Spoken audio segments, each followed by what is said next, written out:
ইসলামের বিজয় ঠেকানোর জন্য এদেশে ইসলামের দুশমনরা হাজার রকম এজেন্ট এবং এজেন্সি তৈরি করে রেখেছে। তারা ইসলামের বিজয় ঠেকানোর জন্য ইসলামের বিরুদ্ধে, ইসলামী আন্দোলনের বিরুদ্ধে রাত দিন নির্ঘুম কাজ করে যায়।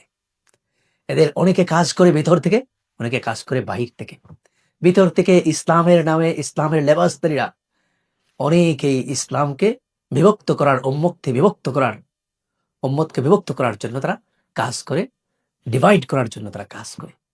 বাহির থেকে অনেকে গণতন্ত্রের নামে, মানবতার নামে, মানবাধিকারের নামে, মুক্ত চিন্তার নামে, ধর্মান্ধতার বিরোধিতা করার নামে, মিডিয়ার নামে, উদারপন্থার নামে, জাতীয়তাবাদের নামে, সোশ্যালিজম বা জাতীয় সমাজতন্ত্র প্রতিষ্ঠার নামে ইসলামের বিরুদ্ধে তারা কাজ করে যায়। কিন্তু এদের এই ধারণাই নাই যে ইসলাম কোনো ব্যক্তির বানানো মতবাদ না।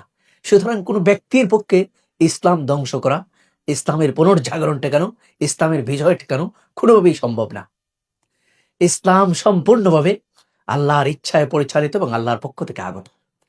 আল্লাহ চ্যালেঞ্জ দিয়ে বলেছেন, ইউরিদুনা লিইউতফিউ নূরাল্লাহি বিআফওয়াহিহিম ওয়াল্লাহু মুতিম্মু নূরিহি ওয়ালাউ কারিহাল কাফিরুন, যে তারা চায় আল্লাহর দ্বীনের আলোকে নিভিয়ে দিতে, কিন্তু আল্লাহ সিদ্ধান্ত নিয়েছেন আল্লাহ দ্বীনের আলোকে উদ্ভাসিত করবেন, দ্বীনকে বিজয়ী করবেন, যদিও তারা অপছন্দ করে। সুতরাং দিন শেষে ইসলাম অনিবার্যভাবে এদেশে, এই জমিনে সারভাইভ করবে এবং কিয়ামত পর্যন্ত ইসলাম টিকে থাকবে। যারা বুঝে না বুঝে, জেনে না জেনে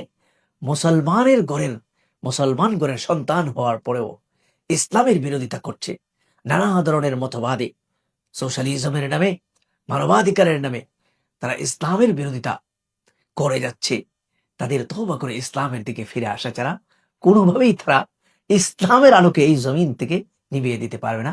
এই কথা দৃঢ়ভাবে তাদেরকে বিশ্বাস করতে হবে।